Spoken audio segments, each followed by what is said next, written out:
vous vous retrouvez tout seul face à un ordinateur, face à des modules. Qu'est-ce que vous en faites?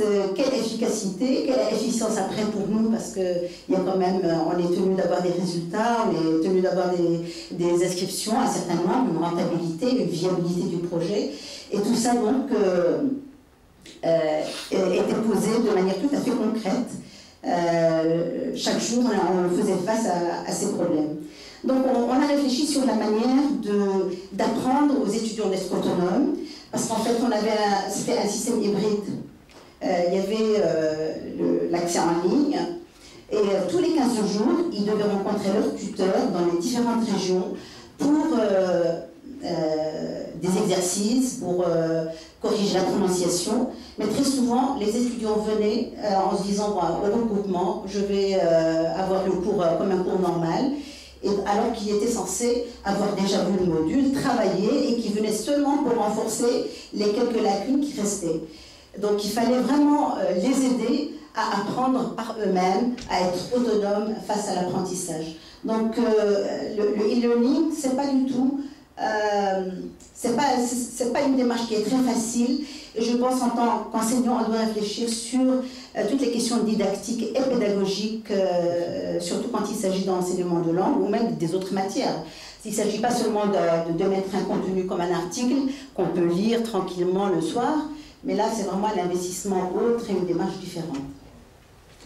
Donc voilà, ça a été vraiment une expérience intéressante. On a démarré avec 1000 et quelques étudiants en 2003. Aujourd'hui, ils ont plus de 10 000 inscrits. C'est adopté par l'Open University. Moi-même, j'ai été en Inde et au Bangladesh pour promouvoir ce programme auprès des universités. J'ai été au Soudan où j'ai conclu un accord à travers les 2 ambassades avec le ministère de la Communication, où French Online est maintenant enseigné dans les universités soudanaises. Et je pense que ce qui reste à faire, c'est l'évaluation de tout cela.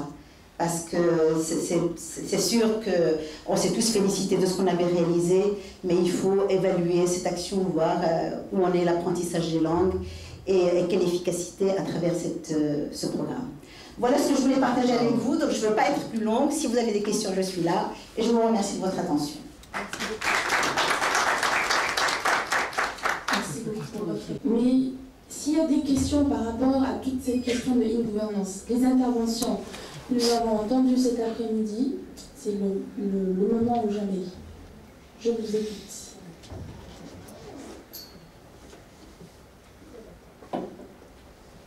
D'accord.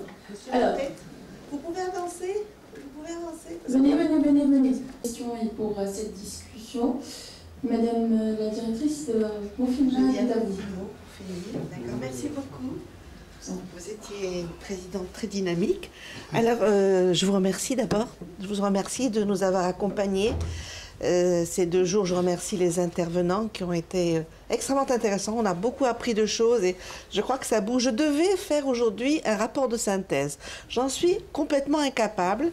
Mais les rapporteurs que je remercie ici, mes collègues de l'Institut, m'ont remis leur papier, mais je n'ai pas eu envie d'aller faire la synthèse parce que je ne voulais rien rater de ce que vous disiez. Donc je vous envoie la synthèse, vous la validez dans la semaine. Par ailleurs, je dis à tous les collègues, les étudiants qui nous ont fait l'amitié de nous accompagner, que toutes les interventions PowerPoint seront sur le site lundi. Donc vous pourrez y avoir accès tout à fait librement. Et je demande aux intervenants qui ne nous ont pas laissé leur présentation sur le PC de le faire aujourd'hui, de manière à ce qu'on mette tout. On aura déjà un pré-travail. Et j'espère que nous pourrons publier les communications de ceux qui voudront bien, donc m'envoyer leur texte avant le 31 mars. Comme je le dis souvent, si on tarde trop, on va être complètement périmé. Donc le 31 mars, ça peut paraître le 30 avril avant la mi-mai. Et je pense que c'est bien de faire un point, de laisser une trace de tout ceci. Bien, je tiens à remercier tout le monde, remercier l'Université Mohamed V Souissi, notre président qui nous a soutenus, qui regardait nos programmes pas à pas. tout le staff technique de l'université qui nous a permis donc de faire cette visioconférence. Donc on a vraiment eu un grand soutien de la part de notre université, mais pour nous c'est pas nouveau, c'est une habitude, nous avons beaucoup de chance. Et puis je remercie le staff de l'IURSS. D'abord, madame la secrétaire générale qui a veillé, c'est grâce à elle et qu'on applaudit très fort. C'est grâce à elle. Et puis, c'est très, très bien passé, que l'organisation a été parfaite. Je remercie madame Royali, je remercie Oussama, qui a veillé, techniquement parlant, qui a tout fait, Hafed, Jalal, donc tous les collègues de l'Institut qui ont beaucoup fait pour la réussite donc, de cette manifestation. Et je vous remercie encore une fois d'avoir accepté de participer à cette réflexion. J'espère que ça rebondira.